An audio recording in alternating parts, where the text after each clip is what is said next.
loob na in an attempt to mollify the people's rage, thereby covering up the real perpetrators and giving them a chance to get away. Mr. President, I will not allow justice to be weaponized against the innocent to protect the guilty, because this corrodes the legitimacy of the law before our people's eyes. Wala pong naniniwala, bagkus lahat nagtatanong, bakit walang congressman na kasama sa investigasyon? But what about the other congressmen in Bulacan? Why haven't they been questioned? Called out, yeah. You think that they do not know what's going on? Ginoong Pangulo, mga minamahal kong kasamaan, huwag po tayong sumunod sa script ni Martin Romualdez. Labanan po natin ang script na ito. Pasagutin at imbestigahan lahat ng niname drop at nabanggit, congressman man, senador man at iba pang opisyal, at dapat kasama dito si Martin Romualdez. Ginoong Pangulo, hindi ba natin nakikita na pili tayong pinag-aaway-away? Mayaman, mamamayan laban sa lingkod bayan, lokal laban sa nasyonal na opisyal, congressman laban sa kapwa congressman, at ngayon, senador laban sa kapwa senador, pamilya laban sa pamilya, Pilipino laban sa kapwa Pilipino. Ginoong Pangulo, tandaan po natin, mas madaling manipulahin at ang nag-aaway at nagkakawatak-watak na bansa. At ito ang eksaktong gusto nilang mangyari. Ito, sa aking paniniwala, ay bahagi pa din ng script at sarswela na nais palaganapin ni Martin Romualdez upang lituhin, guluhin, linlangin at sirain ang ating lipunan at bansa para lamang huwag siyang mabisto. Sana ay huwag nating payagang mangyari ito.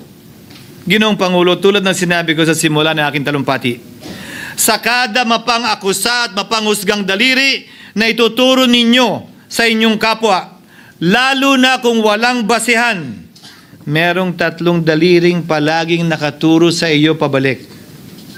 Sana po, maging mapanuri tayo.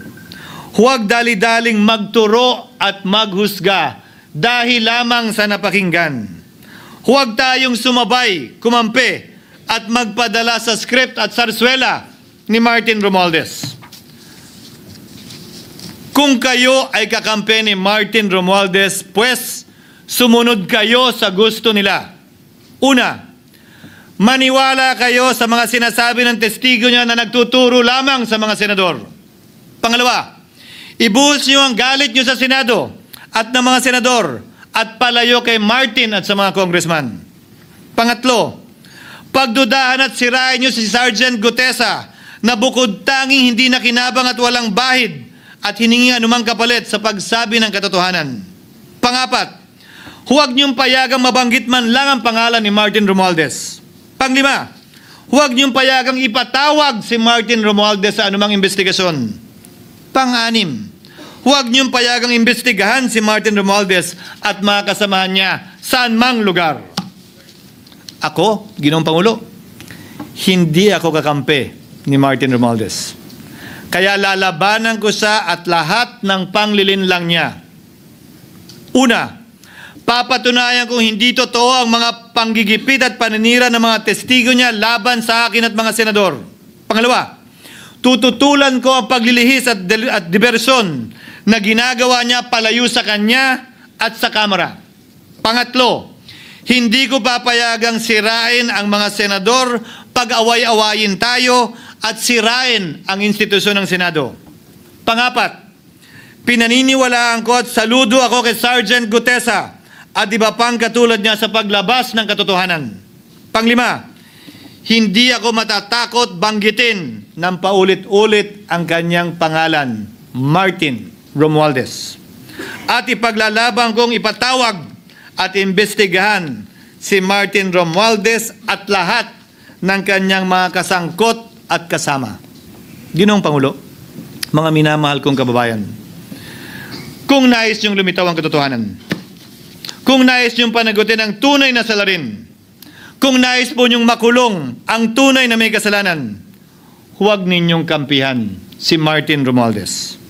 Punitin natin ang script ni Martin Romualdez. At higit sa lahat, huwag magpadala, huwag sabayan, huwag maniwala sa sarswela na nilalako ni Martin Romualdez.